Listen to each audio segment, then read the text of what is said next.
Good evening. Let's call this meeting to order. It's Monday, December 6, 2010. The time is 7:05. Please turn off your cell phones, or Mr. James will get mad. Thank you. The first order of business is swearing in of county board members. Mr. Sheldon. The newly elected county board members would please come and form our chair.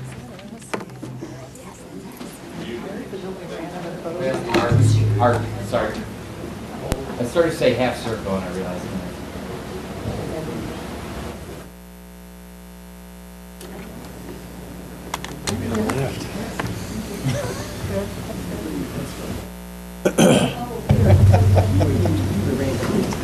Thanks for that.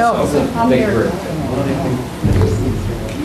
You did this time. I'm going to ask you to raise your right hand. We're going to start with his right. It's a tough thing these days, right? Some of us only raise our left hands. And we're going to raise your right hand. I will say aye, and then if you could all say aye and your name, and then you're going to just be listening to me and aye. Having been elected to the office of county board member in the state of Illinois and the county of Champaign, do solemnly swear or affirm that I will support the Constitution of the United States and the Constitution of the state of Illinois, and that I will faithfully discharge the duties of the office of county board member to the best of my ability.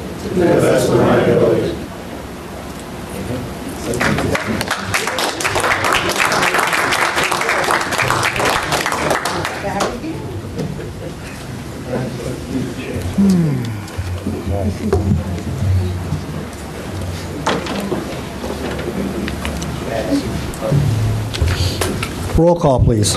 Alex. Here. Ammons. Here. Anderson. Here. Benzel. Here. Berkson. Betts. Here. Carter. Cowart. Holderfield. James. Here. Jay. Here. Jones. Knott. Here. Kurtz. Here. Langenheim. Here. McGinty. Here. Michaels. Here. Mosier. Nudo. Here. O'Connor. Petrie. Quisenberry. Here. Richards. Here. Rosales. Sapp. Here. Schrader. Here. Weibel. Here, we have a quorum. I seek approval of the agenda. Moved by Ms. Ammons. Second by Ms. Cowart. I would ask that we combine numbers 10 and 11. Further discussion? Seeing none, all in favor? Aye. All opposed? Motion carries. Would the clerk read the notice of the meeting? Notice is hereby given that an organizational meeting of the County Board, Champaign County, Illinois, will convene on December 6, 2010, 7 p.m. in the Lyle Shields Meeting Room, Brookins Administrative Center, 1776 East Washington Street, Urbana, Illinois, in said county for the purpose of swearing in county board members and conducting official business. Moved by Mr. Betts. Second by Mr. Kirst. All in favor? Aye. All opposed? Motion carries. Designation of parliamentarian for organizational meeting. Ms. Busey has agreed to be parliamentarian, particularly since we don't have a normal parliamentarian here, so I accept the motion. So moved. Moved by Mr. McGinty to nominate Ms. Busey as parliamentarian for this meeting. The second was by Mr. Jay. Discussion. See none, all in favor? Aye. All opposed? Motion carries. Okay, for the next two items, we need to suspend the rules to allow nominations from the floor. Is there a motion? So moved. Moved by Mr. Betts. Second by Ms. Berkson. Discussion. See none, all in favor? Aye. All opposed? Motion carries. Selection of the chair. The chair will accept nominations from the floor. Mr. Knott. Mr. Chair, on behalf of the Republican caucus, I would like to nominate Alan Nudo. Mr. Nudo is newly has taken my position as the chair of our caucus, and one thing I've noticed about Alan the last couple of years is the diligence and the thoroughness which he does his work, and I think both sides of the aisle can attest to that. I think he'd make a fine chair, and I would move his nomination, but I'd also like to comment on Mr. Weibel, who I assume could be nominated coming up. But I've enjoyed working with Mr. Weibel. Him and I actually went to a leadership class together for maybe 4 years ago. And I think set the tone for him and I to have a good working relationship. So that would be, whoever ends up the chair, I would encourage that kind of work to continue, because you do get things done and has the ability to work across the aisle. Is there a second? Second. Second by Mr. Schrader. Mr. Noodle, for the record, do you accept the nomination? I do, thank you. Okay. We have one nomination. Is there another one? Mr. Kurtz. I'd like to put into nomination Mr. C. Pius Weibel for county chair. Mr. Weibel has diligently and with expert aplomb worked the chair for the last 2 years, and I find him to be eminently fair and eminently qualified to have another 2 years, and so I nominate Mr. Weibel for chair. Is there a second? Second by Ms. Amons. Thank you, Mr. Kurtz. Ms. Amons, I will accept your nomination. Is there a further nomination? Seeing none, I will close the nominations. We'll have a roll call. Roll call will consist of either Nudo or Weibel. Alex? Weibel. Ammons? Anderson? Weibel. Benzel? Berkson? Betts? Weibel. Carter? Cowart? Holderfield?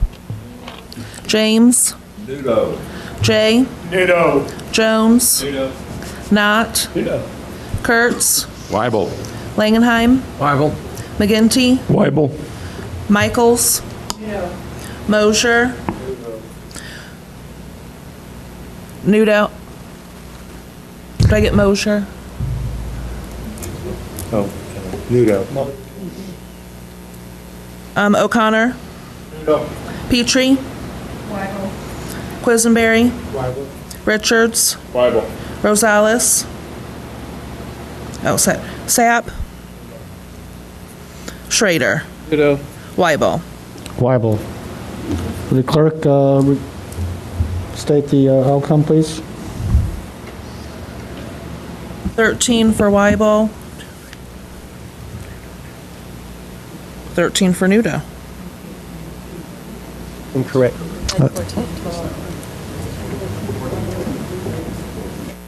Ms. Busey had 14 to 12, so Oh. No, I didn't. I did. 13, 14. we have 26 people here, so it's got to be an even number when you add them up.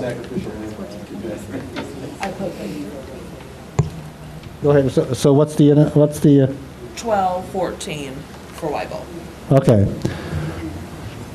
Obviously, I've won the election. I thank you for this, and I look forward to working with you for the next 2 years. So hopefully we'll get lots of things done.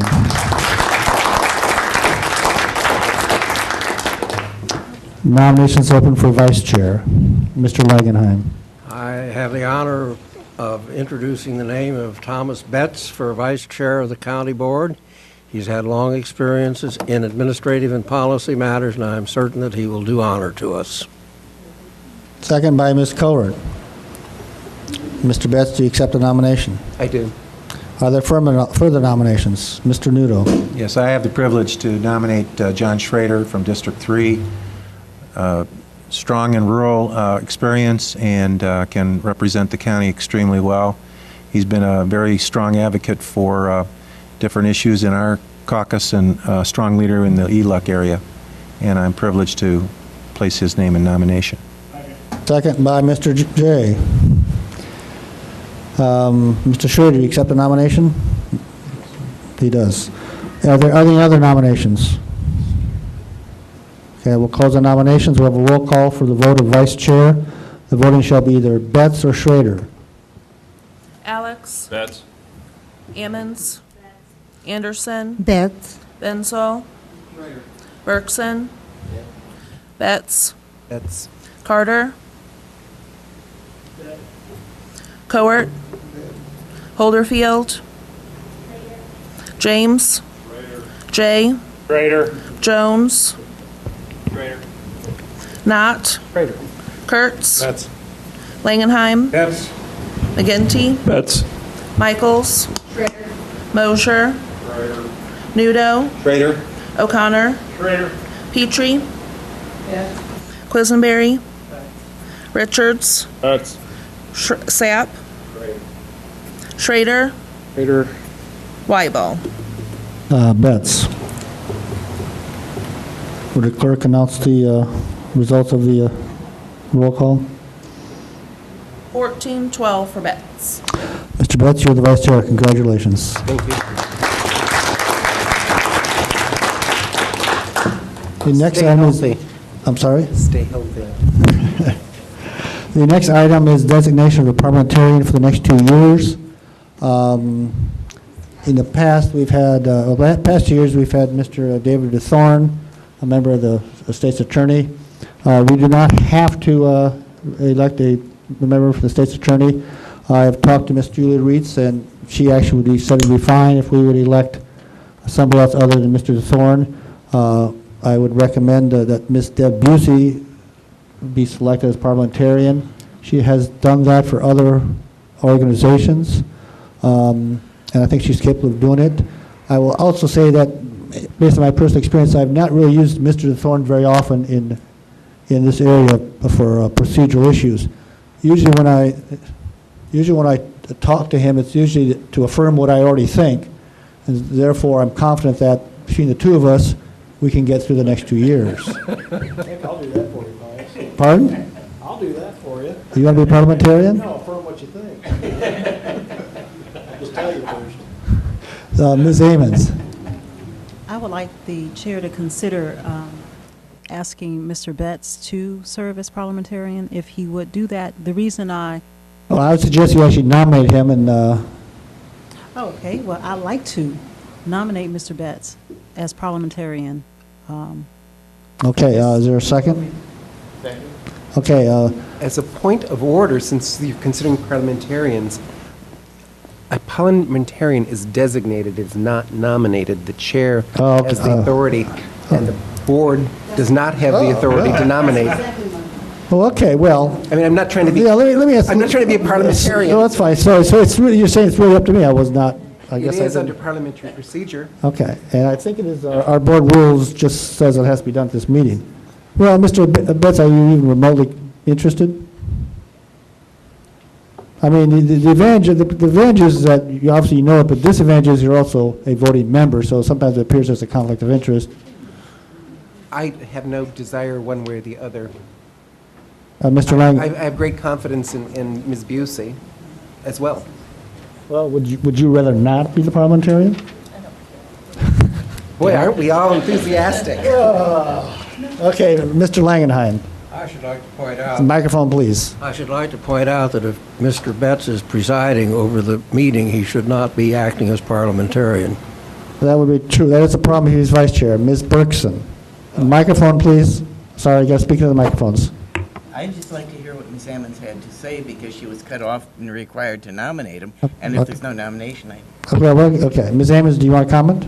Yeah, my initial thought was that I've benefited personally from the fact that Mr. DeThorne was a lawyer and from the legal department. That was the first part of that, and we've had several instances that spoke to that issue. And then the second thing is, it seems to be somewhat of a conflict of interest, and I don't know if it is legally, but in my mind it raises this concern that Mrs. Busey is our administrative management and could have the appearance of a conflict. Well, let me point out that parliamentarians are strictly there for procedural rules, strictly procedural, on how the meeting goes. It has nothing to do with whether something's legal or illegal or anything like that. Mr. McGinty. I found it interesting several years ago that we had one of our members from one of the political parties actually be parliamentarian. I think for those reasons and for the reasons that you just stated, Mr. Chair, if she were so willing to do such a wonderfully thankless job, that she'd be a wonderful choice because she certainly understands parliamentary procedure, and for a group like this to keep us on track on a moment's notice is something I believe I personally think that we've been lacking, to have that level of responsiveness quickly during the last couple of years. So I think she'd be excellent in that role and would encourage her nomination. Ms. Ammons again. Just follow up, Mr. Go ahead. McGinty. I agree with what Mr. McGinty says in principle. The concern that I am attempting to express is that we've had some very difficult issues in the past. As the administrator, I think that position should be separate from the parliamentary procedures that we are going to follow as a board. So that's just not that she's not capable or don't know the rules. That's not the point of the discussion. I just want to raise this concern that I have in my head. I don't know if anybody else has it, but. Okay, Ms. Petrie, your first comments of the official term. I'm shaking in my boots. I concur with Ms. Ammons. I would have had trouble had I been on the board when a fellow board member was acting as parliamentarian. These roles should be clearly delineated. It has nothing to do with knowledge base or skills to do the job. It has to do with clear delineation of roles. So I would not be supportive of Ms. Busey being a parliamentarian. Mr. Carter. She is well qualified, but if it's me, I wouldn't even want to be put that up on, because it can easily say that, blame us for something.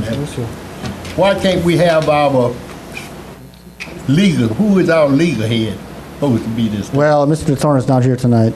Huh? Mr. Thorne is not here tonight. I mean, Ms. Reed said it'd be great if we did it on our own, so to speak. I mean, I can go back and ask her.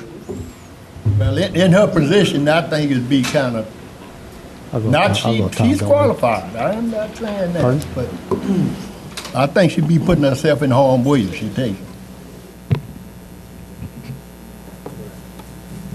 it. Mr. James. Well, I was just wondering what's fairer than a newspaper reporter, so why don't we have Mr. Casey? What was that? Mr. Kasich, I think you can take that as a compliment, I think.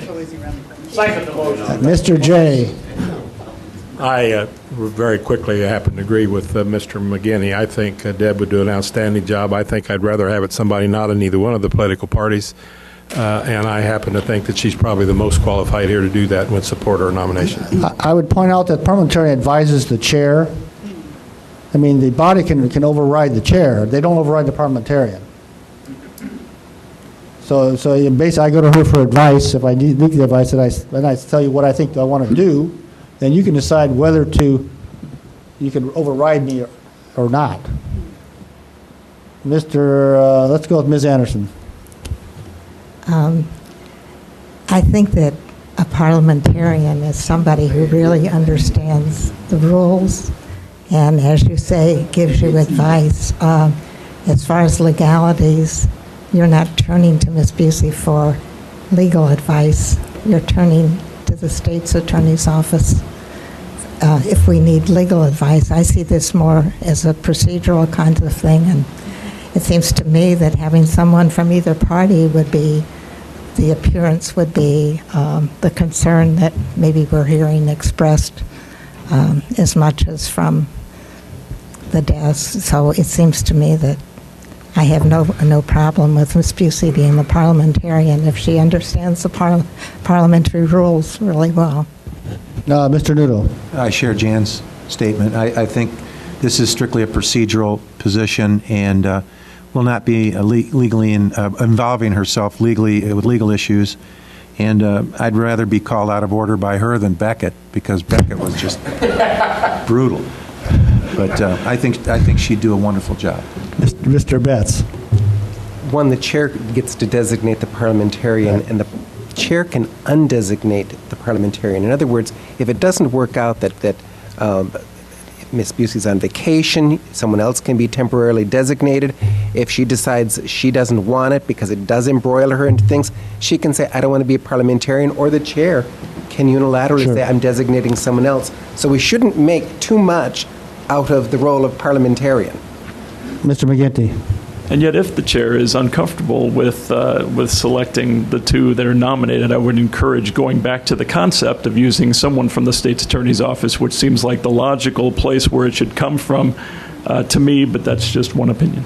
Again, one of the problems we find ourselves with that is that people expect Mr. Thorne to sort of make legal decisions which have nothing to do with parliamentary procedure. And the advantage is if he's here for legal advice only. And that I think that way you're not mixing the two up.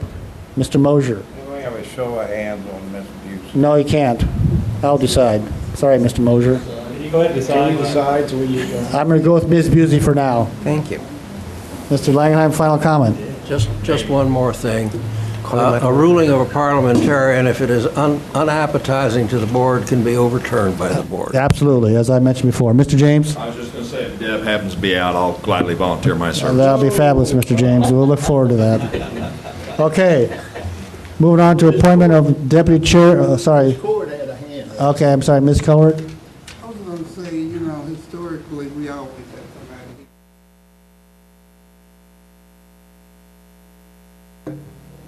Ms. Betts was accustomed to the volunteer. We always had a legal counselor from the state. And if we need legal counsel here, we can have them here. But we don't need legal counsel for parliamentary procedure. And I think the point is that if they're not here working on that, they can be doing other things like working on legal things that there's a big demand for. All right, let's move on to appointment of deputy chairs. I'm sorry, Mr. Chair, point of order on the last issue. County Board Rule Number 7, I just wanted to get a clarification on this, indicates the County Board Chair may designate a parliamentarian who may be a member of the board or may rely on the advice of the State's Attorney's Office. Are we to read that as the parliamentarian may be a member of the board but does not necessarily have to be either a member of the board or the State's Attorney's Office? Well, it does say may. I think may. May means may or may not. That's right. Okay. If it said shall, then we'd be restricted. Okay, I just want to make sure we were doing this right. Thank you. Well, hopefully we won't have to have legal advice on that. Okay. Appointment of deputy chairs and assistant deputy chairs for each area of responsibility.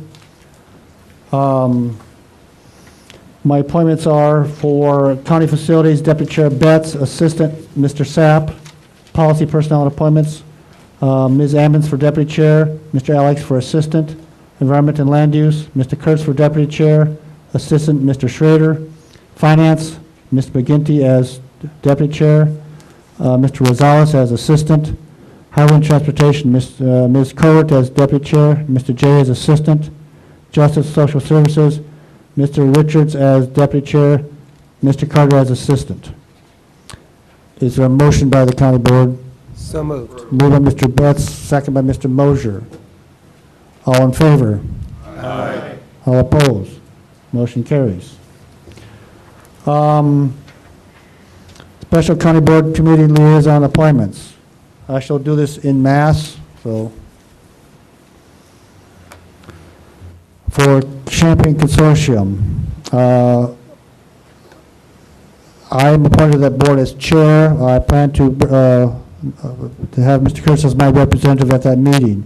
Mr. Schrader is appointed. Also, there are two appointments. I'm going to have Ms. Carol Ammons be the alternate. The Community Action Board, two appointees, Ms. Berkson and Mr. O'Connor.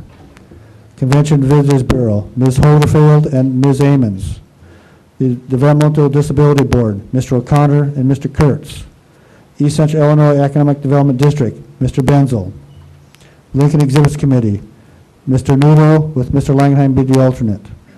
The Lincoln Heritage Recreation and Conservation District, I am a designate by my role as chair. Mr. Langenheim will be the alternate. Liquor Commission, Ms. Berkson and Mr. Schrader.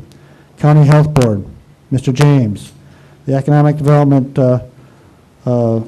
not corporation, Police Corporation, sorry, Mr. McGinty and Mr. Knott. Extension Services Board, Mr. Langenheim, Mr. Mosher. Head Start Policy Committee, Ms. Michaels. The Muhammad Al-Khor Consortium, Mr. Langenheim, Mr. Kurtz, Mr. O'Connor, Ms. Holyfield is the alternate. Mental Health Board, Ms. Anderson. The Nursing Home Board of Directors, Mr. Nudo and Ms. Anderson. Regional Office of Education, Mr. Weibel, again, I hold that as elected official, and Ms. Michaels. Regional Planning Commission, Ms. Cohen, Mr. Mosher, alternates being Ms. Petrie and Mr. Schrader. The Community Services Block Grant Loan Committee, Mr. Rosales. The Region 8 Human Service Transportation Plan Policy Committee, Ms. Petrie. This is through RPC. This is a new spot we didn't have 2 years ago.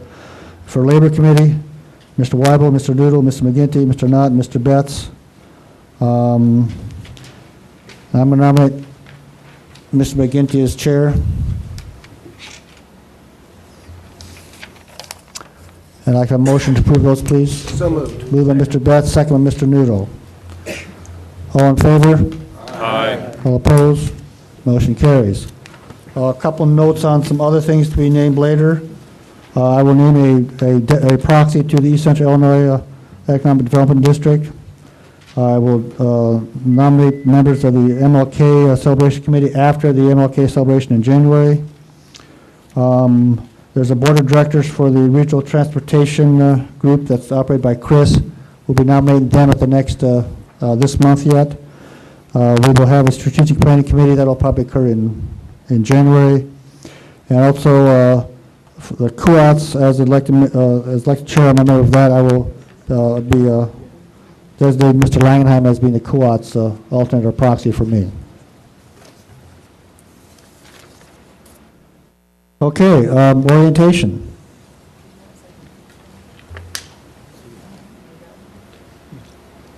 I do have a few words to say first about orientation. First, I just want to point out that when we get around to going through the regular county board agenda, there's a couple items on there. Consent agenda. These are items that went through committee of the whole meetings without any no votes. They automatically go to the consent agenda unless somebody asks them to be taken off at the committee of the whole meeting, or at this meeting, the county board meeting, right before we vote on it, you could ask to take something off. That means it goes through the regular discussion. Whole idea of a consent agenda is to try to vote on things that were unanimous anyway. That why should they be rediscussed again? However, if you want to pull them off, you can, if you have a change of mind or something like that. In order to pass a consent agenda, it has to be unanimous. If somebody votes no, we would have to discuss each one individually. However, I can guarantee if that happened while I was chair, I would have a lot of omnibus motions. We'd get through it pretty fast. The other thing is about communications. Communications should be short announcements. Try to be succinct. This is not a really area to introduce new business or to suggest. I think you could say we'd like to talk about something, but do not try to bring matters to the floor that will end up in a discussion. I will not allow back and forth discussion during communications. The best time probably to say if you want to talk about something in a future meeting, do it during new business, or just tell me some other time. Also, in regular items on the agenda, first of all, in order to vote on an item, it has to be on the agenda because the Open Meetings Act. That means 48 hours notice before the meeting if we want to vote on it.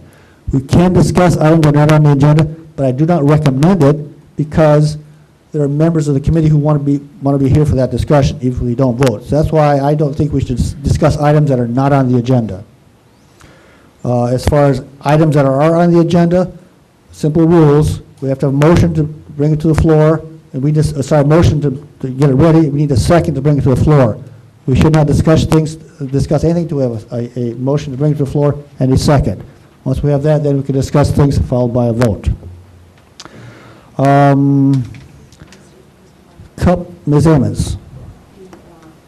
First few rules you just read, are we adding them to the county board rules officially? I'm sorry.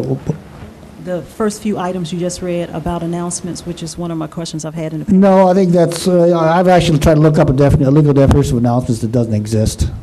So, I mean, this board could approve an official. If we could, yeah. But basically, I don't want the communications and announcements to become an area of debate and things. It should not be for that. That's all I'm saying. And that is my agreement with you. Okay. To make that official rule. Other items. As you know, Kat Bork is my executive, Kat Bork is the executive assistant to the chair's office. I would point out that she actually works for Ms. Busey. She's not employed by the chair or by the county board. She is designated to work for the chair's office. So if you ask Kat to do something, you're actually doing it through my office. In most cases, Kat knows that, okay, she can do this or not do this, and she'll probably tell you that. There are cases where she'll come to me and say, I don't know if I should do this or not. My only concerns are that we don't,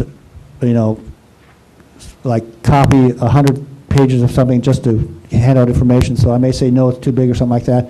There are other cases where I think that's not appropriate. She would actually put it on the agenda or something like that. If you have something you want to have her make copies of the handout to us, say at a meeting right ahead of time, I would just ask that put your name on it, or during an announcement say that you hand that out so that people know where they came from. I don't like to see things at your desk that we don't know they came from. I don't think that's appropriate. Does anybody cover it? One other thing, my cell phone number is 840-5367. 840-5367. That's a county number. That's why I'm saying it. If you need to talk to me, you can call me on that number. Ms. Petrie. Yes. Do you have official office hours that we can? No, I do not. Then if a constituent asks how to get in touch with the board chair, what is the best way to do that? 840-5367, or they can contact by email, county, well, by my own emails, either cpiusweibel@hotmail.com or at co.champaign.ilo.us, or actually at, what's the county board? There's another one too, which says, I think, county board at the same address, same county address. Thank you. Mr. Kurtz. In keeping with that, if someone has like a concern about land use or environment, can they go directly to the chair of that? I recommend they go to John Hall. They should go to Mr. Hall first. What's that? They should go to Mr. Hall. Oh, go to Mr. Hall, right. One thing I will add is that I'm going to come up with some rules about when and how to ask the state's attorney for legal advice. I'm not ready to do that yet. Actually, Mr. Noodle, I'm going to talk to you about that. We need to have a meeting to discuss to do it. The reason I want to have this is that we have had problems in the past where we get county board members asking the same question to different attorneys, so we have the same two different attorneys working on the same item.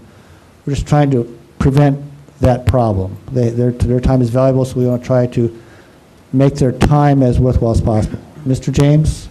Also, Pius, what about like if a county board member wants to go out and like with this coal mine issue, shouldn't they go through the chair first or come through this? I'm not sure what... well, like if they're talking about some legalities with the coal mine prior to bringing it to the board chair or the county board, or... Well, I think that in this case, I would say you go through Mr. It's a planning issue. Go through Mr. Hall. I'm sure you can ask me too. I'll give you. Well, you're hard to reach. I couldn't follow that cell phone. Ms. Kohler. Yeah, what attorney is designated for the county board? There are two attorneys currently designated, Mr. DeThorne and Christina Papalasavu. Occasionally, Susan McGrath helps out. I go to her because there are certain items she has more of a better history on, but generally speaking, she does not do county board issues anymore. But again, I'm going to try to get more details on that in the next few weeks. Further questions? Okay, Ms. Busey. Okay, this is very brief, but we just wanted to make sure that county board members are aware of the information that you routinely need to look at available on the website and how to get it on the website. So the general website address, as you know, is www.co.champaign.il.us. And when you go to the website, this is how it looks. And one of the first things that is constantly of interest to you, undoubtedly, is the calendars. When you click on the calendar of meetings, the current week's calendar comes up and you can see all the meetings that are scheduled for this week. If you want to look at a prior week's calendars, we keep 4 weeks worth of weekly calendars here. We also have the monthly calendar, if you want to see what the meetings look like for the month. This will include Zoning Board of Appeals, Mental Health Board, some of the additional boards that meet. And then the annual calendar for the county board, Planning and Zoning, Board of Health are also posted here. So, for example, to see the 2011 county board calendar, it's located here on the website. So just wanted to make sure everyone knows how to look for that information. Policies and labor contracts, the county board is responsible for many of the policies which govern the employment of the county's employees. And those policies are located here. These are the policies that you, the county board, have approved. If changes to these policies are ever recommended in an agenda and you wanted to see the full policy, if it weren't with the agenda, this is where you would come to bring up the full policy. So they are all listed here. Further down on this page are the current labor contracts. If you wanted to know about the terms or conditions of any of the labor contracts, they are also all listed here. Freedom of Information Act information for the county, there's a page for that. And this includes the procedures and policies that the county board has adopted for dealing with Freedom of Information Act. It includes a listing of the contacts. So if anyone should ever contact you and say, I want to find information from, County Board or Administrative Services, and I don't know who to contact, that information is here on the website so that they know exactly who they should contact in the office from which they are attempting to obtain information.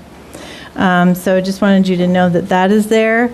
And we also have contracts on all contracts that the county board has approved. I have to go back to the home page.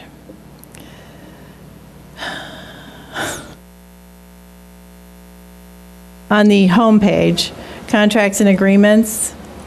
Every contract that you, the board, approves is listed here after signatures have been received by all parties. So typically, within a month of your approval of it, you will find contracts that you have approved here on the website. We have contracts posted back to the year 2005.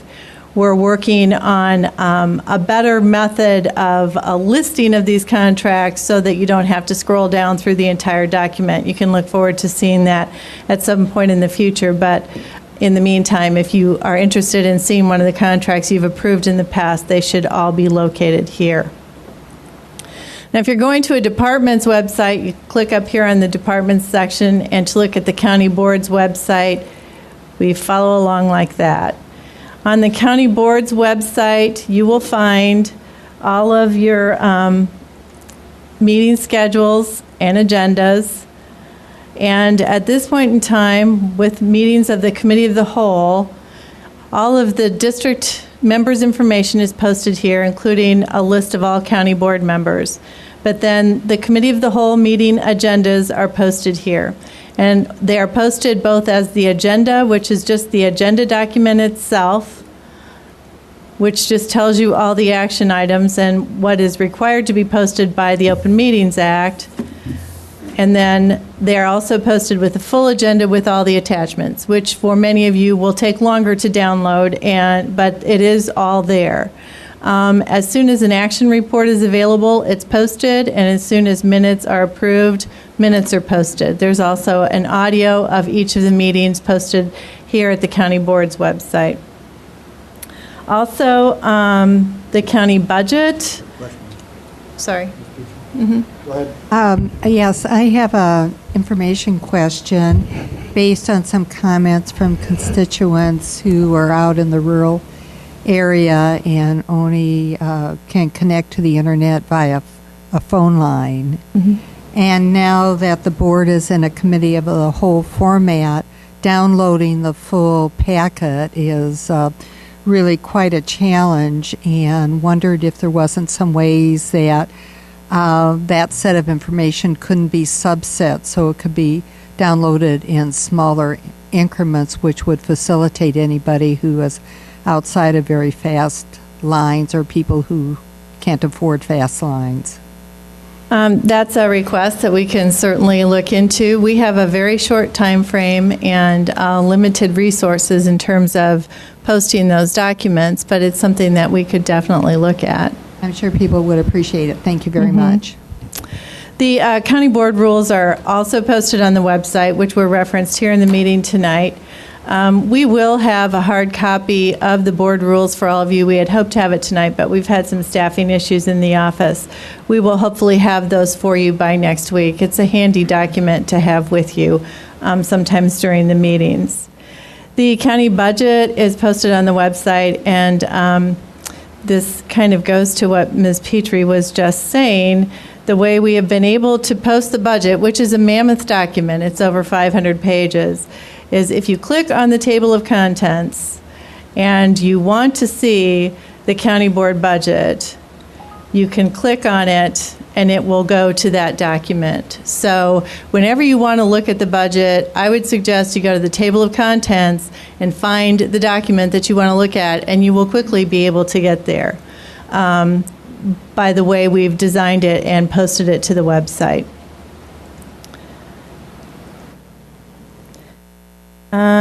The final thing is on your agendas, very frequently you will have departmental reports which you receive and place on file, and we do not print and mail those because they're very cumbersome and that's an expensive thing to do. But you can look at these departmental reports at any time. The most recent are posted as soon as you receive and place them on file.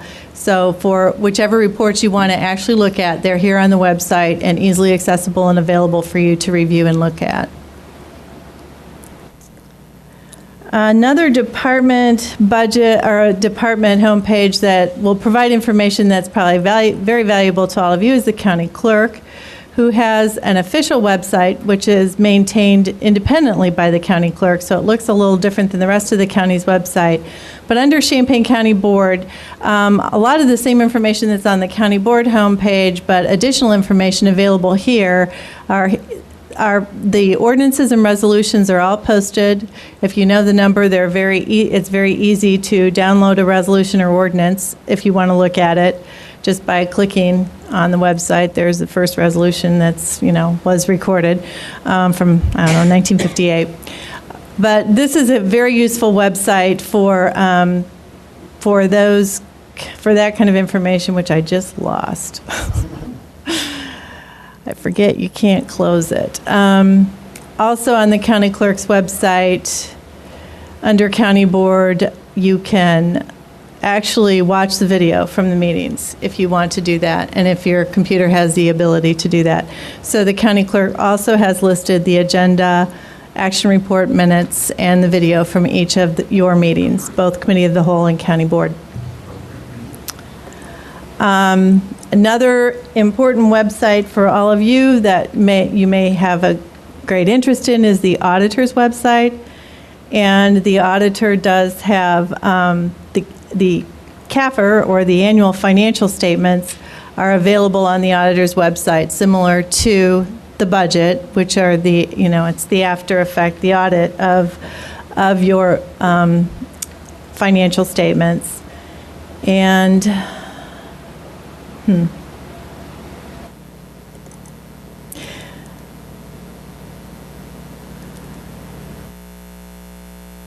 I'm not seeing the accounts payable report. They're not out there. Okay, they're only on the intranet. Okay, all right. And then finally, I would encourage all of you, some of you may have already done it, but if you haven't, to go to the Attorney General website.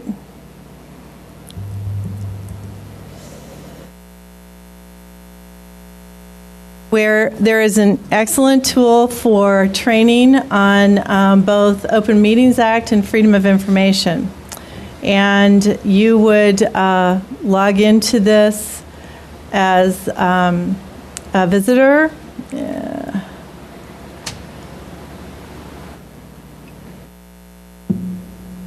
On the electronic training, none of you have to be certified as officers, at least not on behalf of the county. But you can log into the portal for general public training, and this is just, so you would select, for example, Open Meetings Act training. There are 56 screens here. It is invaluable information about the Open Meetings Act and how it applies to what you do here as the county board at all of your meetings. And if you're interested in Freedom of Information Act information, similar training is available on this website as well for that. And that's all I had. Question, Mr. McGinty. Just a couple of quick things in addition to what Ms. Busey went through. And by the way, Deb, thank you very much. This is, I think, the first time since I've been on the board that this has been done the night of the swearing in, and what a useful exercise. Also to Andy, a great job by he and his team by bringing this website along through the years. The strategic plan is also on the county website, a useful thing because it also ties in when you look into the budget, those exact objectives, and the really the outline of the strategic plan is detailed in every department's budget. And so that's very useful, obviously. You know, it was our goal now for several years to become increasingly transparent. Well, it is all there. All of it's there. The contracts, you know, the budget, there are no questions about that. I believe that the chair is planning on assigning the strategic planning special committee sometime early this year, and that will be done in January? January, probably. January or so. And I hope that work continues of the strategic planning process for the county. Also, lastly, I would like to encourage anyone who has the desire and the capabilities to go paperless. You know, we spend a lot of money in copies, in postage, and so if you're a geek like some of us, the Kindle, the iPad, the Nook, laptop, whatever, go to the site, download it, and use that instead of asking for all the paper. You could ask Kat or others to not send you the paper anymore. And that would save us a lot in postage and in paper if you choose to go paperless. Thank you. Ms. Petrie. I have another question for Ms. Busey. Would it be possible on the main page of the county on the left side in that menu to list the county board? When constituents try to find the county board, it isn't right there for them to click on, and they have to go through several layers of the decision tree.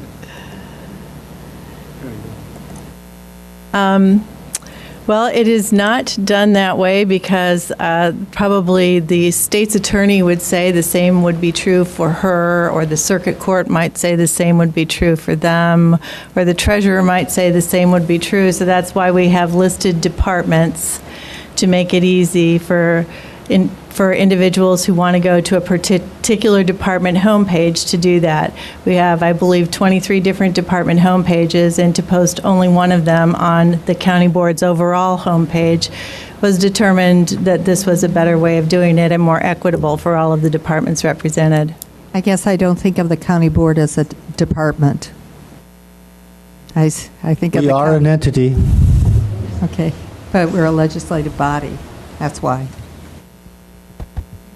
Further discussion, questions? Mr. Betts. It's not about the site, but I think maybe the chair should announce that we have a lot of new members, that when people are not going to be at a meeting, they should contact the chair so that it's excused because of the Correct. board rules. I try to announce at the beginning of each meeting, members who have contacted me if they're sick or just gone for any reason. You actually don't have to give me a reason, just let me know that you cannot make it to the meeting, and I will do that.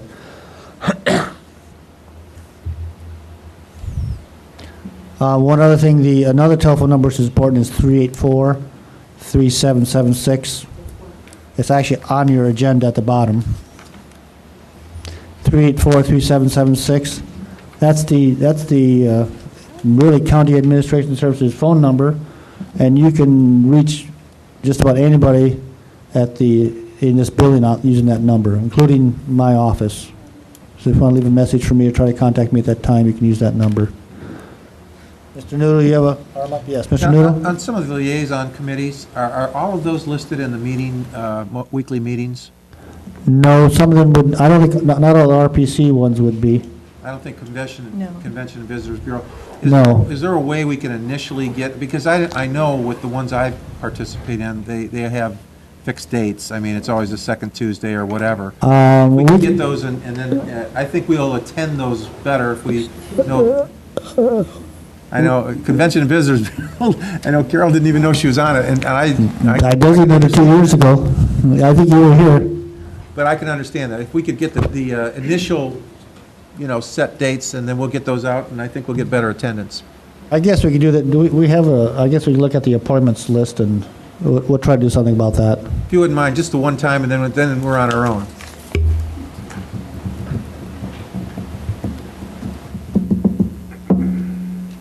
Okay, any other advice, questions? Any other business? Did you want to talk about per diem? Oh, that's right, review per diem mileage reimbursement. I thought you were going to talk about that. Per diem and mileage reimbursement, by your rules, if you attend one meeting, you're entitled to the $45 per diem and mileage. If you attend 3 meetings in one day, you're entitled to one $45 per diem. But if the meetings are in different locations, you're entitled to mileage for all 3 meetings. So just to be clear, that's how it works. Per diem is per day, regardless of how many meetings you may attend in one day. But mileage reimbursement is based on the number of meetings that you actually attend. You just need to make sure that we get that information in Administrative Services.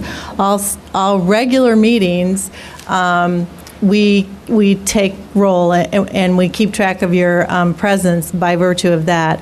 But if you are ever appointed to a special initiative like negotiating a contract or something like that, you might want to make sure that when you attend those meetings that you let me know if I'm not at that meeting with you that you attended the meeting so that we're sure to get the per diem.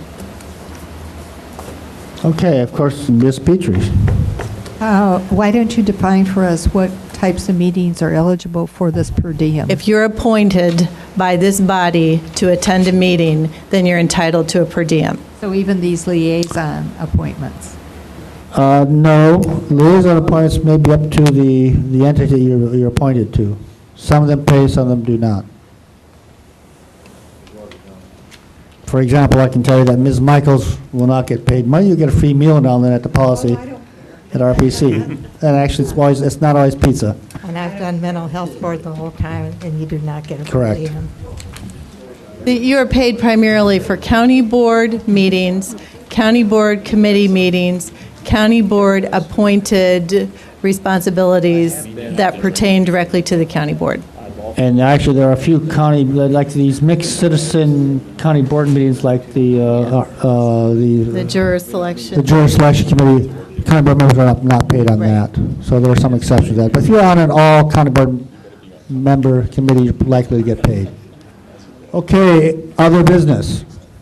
Seeing none, we're adjourned. We have a meeting tomorrow. We have a meeting tomorrow, yes.